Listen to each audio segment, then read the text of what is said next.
아멘. 오늘 우리가 함께 나눌 말씀의 주제가 이 제사와 예배, 제사와 예배. 우리 말씀을 함께 나누기 전에 우리 오늘 카톡에도 잠시 소개했습니다. 우리 교회 그 회계사, 우리 교회를 담당하는 회계사 강익구 씨 폐암 3기 판단을 받고 수술을 받았는데 상당히 사실은 좀 어려운 상황 같습니다. 우리가 한번 다 같이 우리가 있는 자리에서 함께 통성으로 사랑하는 그 형제의 마음이 열려지고 구원의 확신을 가질 수 있고, 이런 기회가 하나님의 구원의 은총 속에 들어갈 수 있는 축복의 기회가 될 수 있기를 위해서 우리 먼저 잠시 함께 통성으로 다 같이 기도하겠습니다. 살아계신 나의 아버지 하나님, 오늘도 저희들을 온종일 주님의 은혜 가운데 지켜주시고, 우리가 수요 성서 학당 이 시간 함께 기도할 제목을 갖고 있는 처소에서 우리가 함께 기도하기를 원합니다. 사랑하는 강익구 형제, 아버지 그의 마음의 문을 열어주시고 그의 영의 눈을 띄워주시고 그의 영의 귀가 열리워져서 하나님의 세미한 음성을 듣게 하시고 하나님의 오묘한 섭리를 보게 하심으로 말미암아 이전에 주님을 알지 못했던 그 심령 속에 하나님의 성령의 빛이 비추어짐으로 인하여 근본기회에 육신의 약함을 통해서, 육신의 병들을 통해서 하나님의 도우심의 은혜가 무엇인가를 온전히 체험하여 하나님의 사람으로 강건케 회복되는 은혜가 우리 모두에게 기쁜 소식으로 들려질 수 있도록 축복하시고 역사하여 주시옵소서. 그리하여 그 모든 가족들, 그 주위의 모든 사람들, 심지어 그가 거래하는 모든 고객들까지라도 그의 모습과 그의 건강의 회복을 통하여 하나님 살아계심과 하나님이 함께 역사하심의 은혜가 모두에게 확실한 구원의 증거가 되도록 축복하여 주옵소서. 이루어 주심을 감사하며 예수님 이름으로 기도합니다. 아멘. 먼저 우리 레위기 1장을 찾아 놓으시고 오늘 우리가 번제, 소제에 대해서 공부를 했습니다.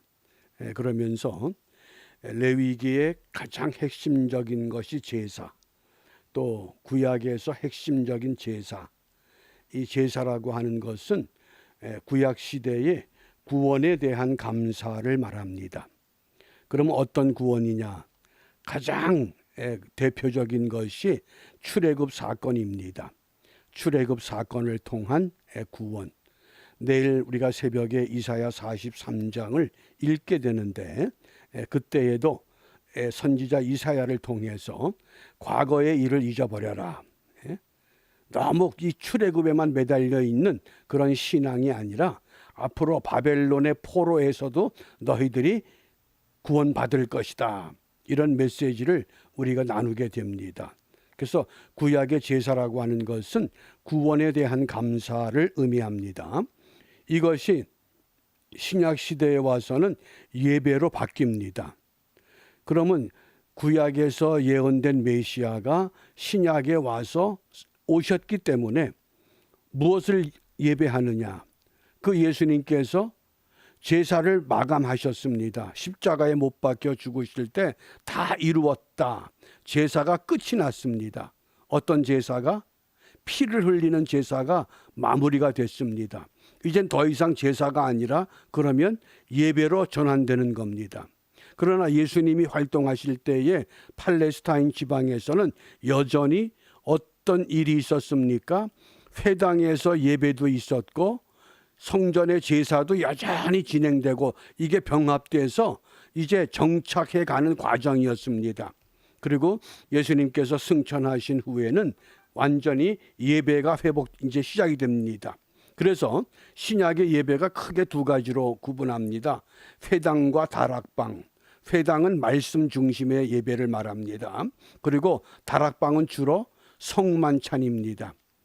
그래서 회당에서는 말씀 중심으로 예배를 드렸고 다락방에 모였을 때는 성만찬이 그들의 중심이 되었다고 하는 것, 이것을 기억을 해 주시고, 그러면 이런 회당과 다락방에서의 이 예배가 앞으로 어떻게 전개될 것인가.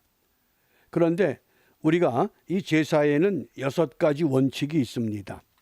이 6가지 원칙은 모든 제사의 기본이 됩니다.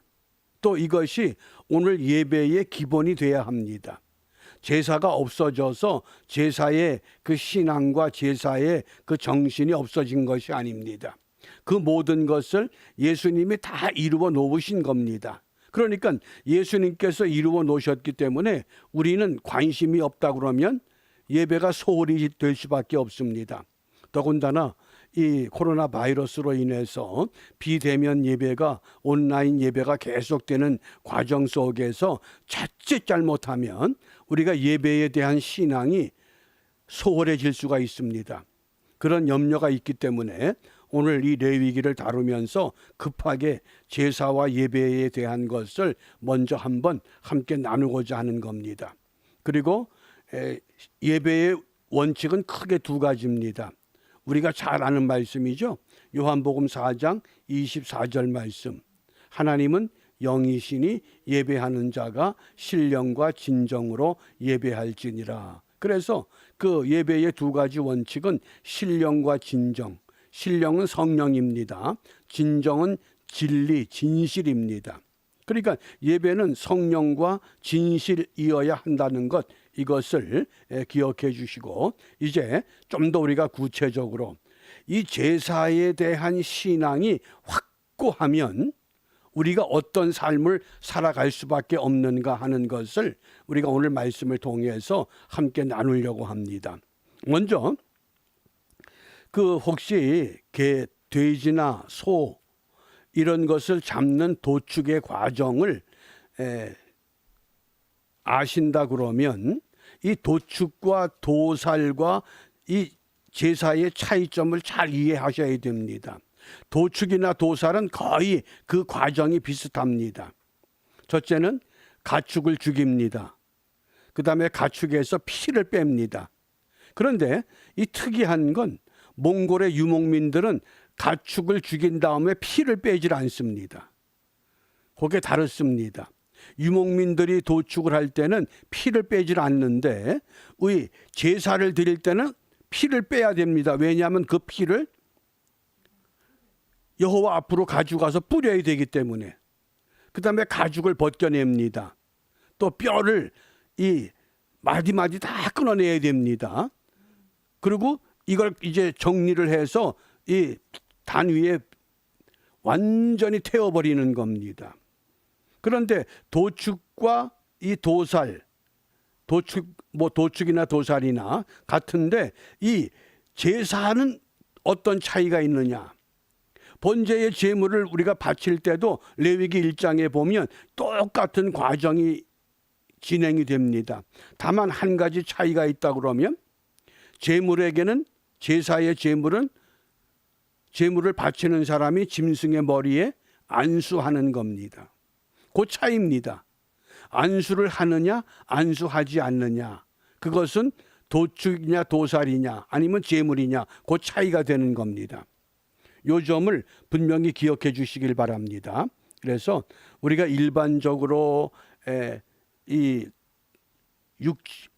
육식을 위해서 잡는 소나 돼지 이런 것들이 도축이나 도살이 되는 과정과 제물을 바치는 그 과정에서의 짐승을 죽이는 과정은 똑같지만은 한 가지 차이점은 짐승의 머리 위에 안수를 하느냐 하지 않느냐, 요 차이라고 하는 것, 요것을 기억해 주시면 되겠습니다. 그래서 우리가 이 제물을 바칠 때에 어떤 제물을 바치느냐, 첫 번째 이 제사의 6가지 원칙이 있습니다. 이 원칙 첫 번째가 흠 없는 제물 그랬습니다. 그 레위기 1장 3절, 그 예물이 소의 번제이면 흠 없는 수컷으로 회막문에서 여호와 앞에 연락하시도록 드릴지니라. 또 10절 말씀에 만일 그 예물이 떼의 양이나 염소의 번제이면 흠 없는 수컷으로 드릴지니.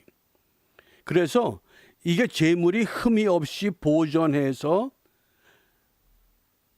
성전으로 재물을 끌고 가는 것, 이것도 굉장히 힘든 과정입니다. 예를 들어서 성전 바로 옆에 사는 사람 같으면 재물을 끌고 가기가 쉽습니다. 근데 만일 성전에서부터 저 20리, 30리, 40리 밖에 있는 사람들이 그 재물을 가지고 오려고 하면은 얼마나 그 과정이 힘들겠습니까? 한번 생각해 보시기 바랍니다. 양을 제물로 바쳐야 되는데 양의 목에다 줄을 매고서 양을 데리고 가야 됩니다. 그러면 40리, 50리 길을 가다가 양이 실수해서 잠깐 방심해서 흠집이 생기면 어떻게 해야 됩니까? 다시 집으로 가서 흠없는 재물을 다시 가지고 와야 됩니다. 우린 그냥 레위기서에서 이 간단하게 흠없는 재물 그러지만은 이것이 흠없는 재물을 바친다고 하는 것, 이 결코 쉬운 거 아닙니다. 이걸 잘 이해하셔야 됩니다. 우리가 예배하는 이 예배자의 자세가 정말 흠없는 재물이 되기 위해서 내가 예배하는 교회까지, 예배하는 그 장소까지 내가 이동하면서 내 생각에 흠없는 생각, 만약 운전하면서 가는데 갑자기 신호등이 막힌다거나 갑자기 어떤 차가 끼어들어서 우리의 기분을 상하게 하면 그 마음이 흠이 있어집니까, 없어집니까? 이런 모든 것들 과정, 그것이 흠없는 재물이 되는 과정입니다. 결코 쉬운 거 아닙니다. 그래서 우리가 그냥 단순하게 흠없는 재물, 그러니까 그냥 소 한 마리, 양 한 마리, 염소 한 마리 가져오면 되겠지, 절대 그렇게 간단한 거 아닙니다. 근데 우리가 얼마나 이 시대에 편리하게 예배를 드립니까? 이런 생각하지 않습니다. 그저 예배하는 그 시간에 찬송 부르고 신앙 고백하고 말씀을 듣고 또 뭐 헌금하고 또 잠깐 서로 눈인사하고 그러면 예배인 줄 아는데 그런 과정이 우리에게 빠져 있다는 겁니다. 흠없는 재물의 과정. 그러니까 예배하는 자가 신령과 진정이라고 하는 건 진실은 뭡니까? 흠없는 재물을 가져가는 그 과정, 그게 다 진실한 과정입니다. 그래서 흠없는 재물의 의미를 좀 정확히 이해할 필요가 있습니다. 문자적으로 이해할 것이 아니라 이 흠없는 재물을 가져오는 이 예배자, 재물을 바치는 사람의 그 정성이 어떻겠는가 한번 생각해 보시길 바랍니다. 그 다음에 두 번째가 이 안수라고 하는 것. 레위기 1장 4절이죠. 그가 번제물의 머리에 안수할지니 그리하면 연락되어 그를 위하여 속죄가 될 것이다. 그래서 이 안수라고 하는 건 손만 얹는 것이 아니라고 했습니다. 내 온 몸과 마음을 실어서 내 죄가 어디에게 전가됩니까? 재물인데 어떤 재물? 흠없는 재물. 이게 중요한 겁니다. 그래서 만약 그 재물이 흠이 있으면 내 죄가 재물에게 전가되지만은 짐승의 흠은 어디로 와야 됩니까? 그건 재물을 바치고 안수하는 자에게 흠이 돌아오는 겁니다. 그래서 흠없는 재물이 중요한 겁니다. 정말 이 시대의 예배자들이 이런 제사의 원칙을 정확히 이해하고 그 제사의 그 절차를 확실히 깨닫는다 그러면 우리가 예배자의 그 마음, 예배자의 자세가 소홀해질 수가 없습니다. 예배하는 그 모습 하나하나가 얼마나 소중하고 아름다운가. 그래서 이게 분명히 우리가 회복되지 않으면 결코 이것이 이루어지지 않는다고 하는 것을 우리가 명심해 주시기를 바랍니다. 예, 제가 오늘 저녁 8시에 그 줌 화상 회의가 있기 때문에 그걸 지금 틀어놨더니 지금 이런 오류가 생깁니다. 양해해 주시고. 그래서 이 안수라고 하는 것, 이 안수, 이 철저하게. 그래서 내가 안수하면 내 죄는 재물에게 전가되고 재물에 흠 없는 것이 누구에게로? 나에게로 오는 겁니다. 그러니까 죄는 없어지고 나는 흠이 없어지는 겁니다. 바꿔 말하면 예수님께서 나를 위해 십자가에 못 박혀 죽으셨다 그러면 그 예수님이 죽으실 때 내 죄가 예수님께로 전가되고 예수님의 의가 누구에게 옵니까? 믿는 나에게 오는 겁니다. 그게 안수라고 하는 겁니다. 그 다음에 세 번째, 잡으라 그랬습니다. 잡으라. 그 1장 5절 말씀에 보면 그는 여호와 앞에서 그 숫송아지를 잡을 것이요. 재물은 누가 잡느냐? 재물을 가져온 사람, 재물을 바치는 사람이 이 재물을 잡아야 됩니다. 그런데 재물이 소나 양이나 염소입니다. 여러분 손으로 닭을 잡아 보셨습니까?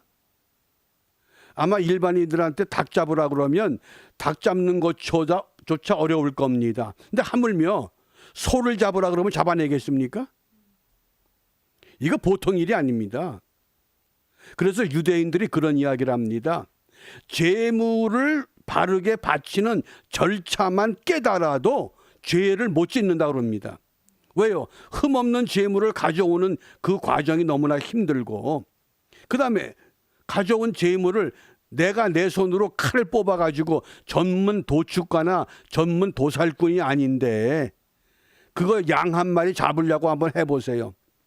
한번 상상해 보시기 바랍니다. 양을 어디에 찔러야 양이 죽습니까? 한번 쿡 찔르면 죽습니까?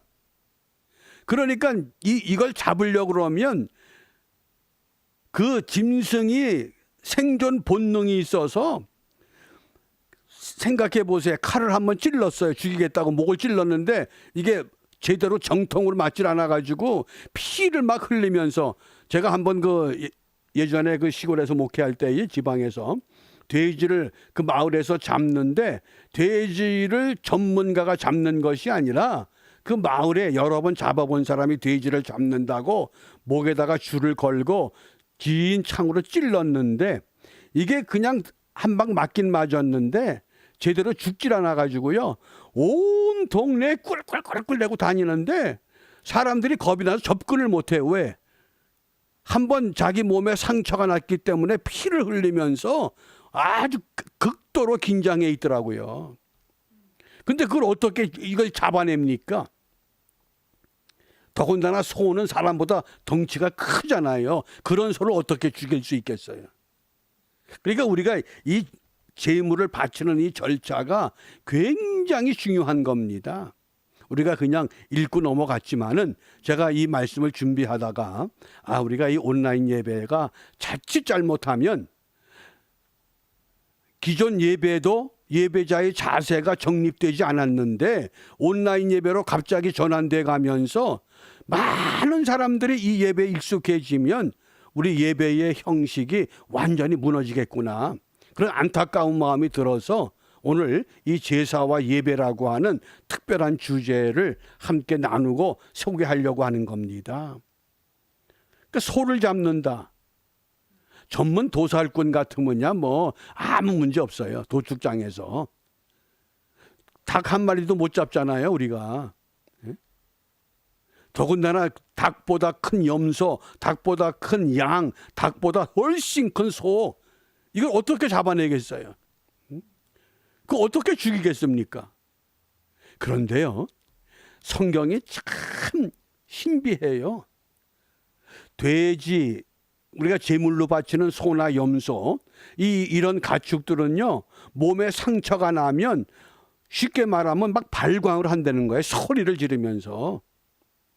근데 양은요, 얼마나 신기한지, 몸에 상처가 팍 나서 피가 나잖아요. 그러면 아무 비명도 안 지른대요. 자기를 찌른 사람, 그 제물을 바치는 사람의 눈만 멀끔멀끔 쳐다본대요. 근데 그 눈이 얼마나 구슬픈지. 그러고 보니까 제가 말씀이 이 이사야 53장 7절이 생각이 나더라고요. 우리 이사야 53장 7절 말씀 함께 읽습니다.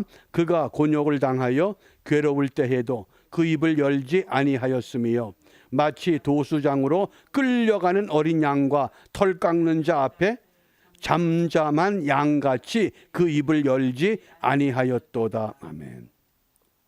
제가 이 제사에, 이 제물에 이 절차를 생각을 하고 이 말씀을 보니까요, 이 말씀이 정말 피부에 와 닿아요. 얼마나 양은 이게 그냥 예수님이니까 그러셨나 보다 했더니 그게 아니라 양의 성질이 그렇다는 거예요. 다른 가축하고는 절대 틀리답니다. 그래서 곤욕을 당하여 괴로울 때에도 그 입을 열지 아니하였으며 마치 도수장으로 끌려가는 어린 양과 털 깎는 자 앞에 잠잠한 양같이 그 입을 열지 아니하였다. 우리는 예수님이니까 예수님이 십자가의 고통과 그 모진 고난을 다 참으셨구나 그렇게 이해했는데 그게 아니라는 거예요. 이 제물을 바치는 과정 속에서 양은 그런 모습을 그대로 보여줬다는 사실입니다. 그 다음에 네 번째, 가죽을 벗기라고 그랬어요. 한번 여러분 이 닭 마트에서 닭을 사다가 닭 껍질 벗기는 것조차도 쉽지 않잖아요. 그런데 살아있는 염소, 살아있는 소, 살아있는 양, 이게 칼로 찔러 죽이는 것도 어려운데 일단 죽였다고 해요. 이제는 가죽을 다 벗기라는 거예요. 어떻게 벗기겠어요? 아마 오늘 저기 실습한다고 그래가지고 전부들 작업복을 입고 염소 한 마리씩을 주면서 이거 죽여서 잡아가지고 껍질 벗겨서 가져가십시오 그러면 아마 밤을 새도 못할 겁니다. 아, 나는 못 죽여, 나는 못 벗겨, 차라리 안 먹고 말지, 다 그러겠죠. 근데 가죽을 벗기라는 거예요. 가죽도 흠집나게 벗기면 안 되잖아요. 그러니까 가죽 벗기는 방법도 있을 거 아니에요.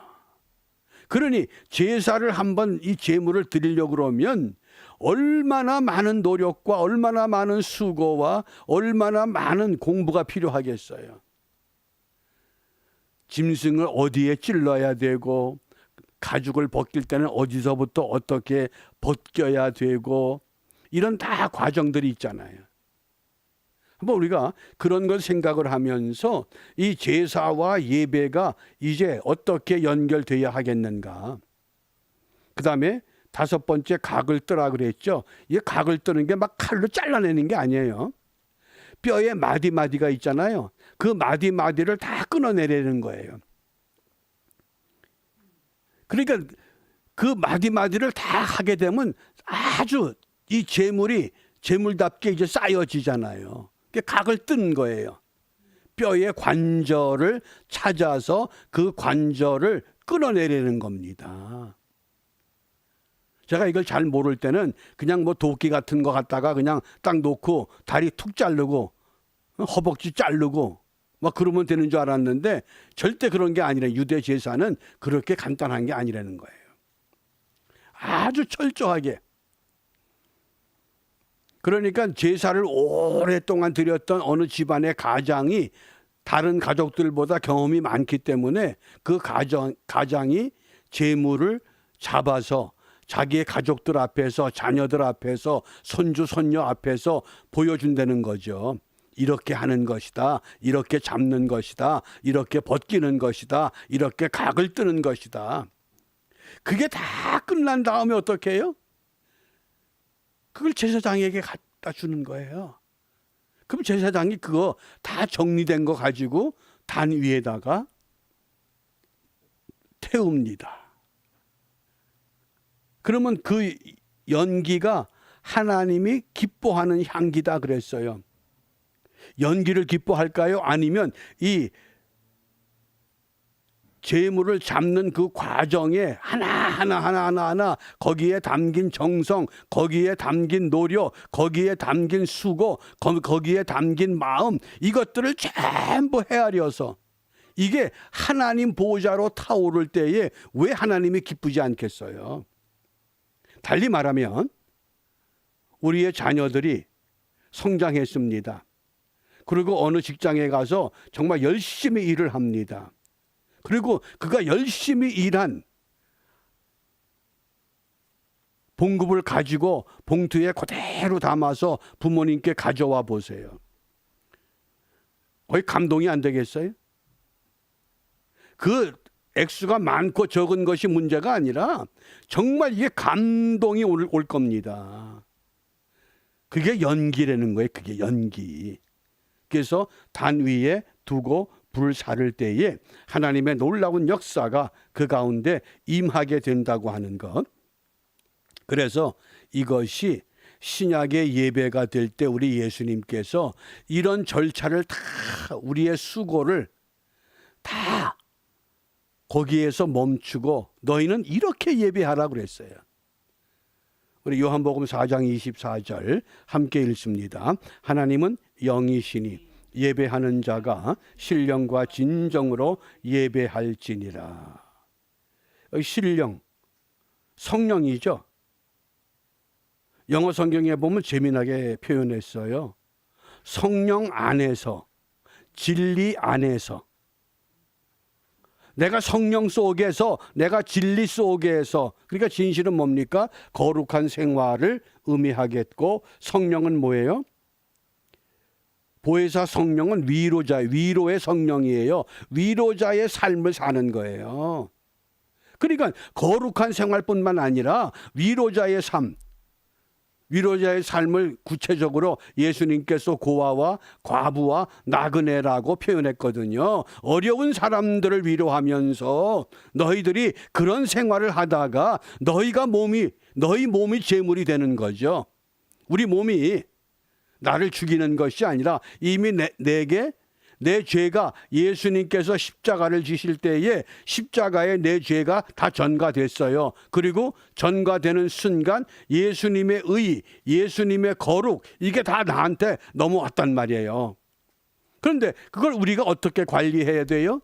거룩한 생활과 위로자의 생활을 우리가 통해서 이런 삶이 다시 어떻게 됩니까? 예배로 이어질 때 그것이 제사의 제물과 하나가 된다는 뜻이에요. 그래서 우리가 좀 정리를 합니다. 이 제사라고 하는 것은 구약시대 구원에 대한 감사지만은 신약시대에 와서는 예배가 뭡니까? 다시 오실 주님에 대한 소망, 믿음을 우리가 확인하는 거예요. 예수님은 하늘로 가셨어요. 너희가 본 대로 오실 것이라고 분명히 말씀하셨거든요. 그런데 이 개신교회 예배가 16세기 종교개혁이 일어나고 그때부터 예배가 바뀌기 시작했어요. 그래가지고 출발점이 어딘고 하니 보니까 17세기, 18세기에 이성주의, 합리주의가 등장하거든요. 이성주의, 합리주의가 시작이 되면서 예배가 중심이 말씀과 성만찬 이렇게 명확한 줄기가 있거든요. 이런 줄기가 주로 어디로 치우쳤는고 하니 개혁교회는 설교로 치우친 거예요. 그러니까 예배는 설교 이렇게 돼버린 거예요. 그러니까 아주 유명한 설교자가 있으면 교회가 비대해졌습니다. 근데 가톨릭 교회는 보세요. 가톨릭 교회는 개신교회처럼 그렇게 큰 성당 없어요. 왜요? 가톨릭 교회는 설교 중심이 아니거든요. 말씀과 성만찬이 동시에 이게 함께 가는 거예요. 그러니까 우리가 어떻게 보면 정말 이 제사가 바르게 정립이 되고 그 제사를 그대로 우리 예배에 적용을 하게 되면 오늘 이 시대를 향해서 이 온라인 예배가 너무 길어져서 예배자의 자세까지 이제 흔들어 버릴 수 있는 이런 위태로운 때에 우리가 진정한 제사자, 진정한 예배자, 그래서 우리가 진실의 생활, 위로자의 생활, 이것을 회복하고 다듬어서 다음 세대들에게 이 시대의 예배가 어떤 것인가를 우리가 분명하게 보여주고 가르치고 깨우쳐서 하나님의 교회를 다시 한번 든든하게 세워갈 수 있는 우리 모두가 되도록 우리가 다짐하고 기도하고 노력하고 함께 우리가 힘을 모두어서 예배에 성공하는 우리 모두가 되시기를 주님의 이름으로 축복합니다. 기도합니다.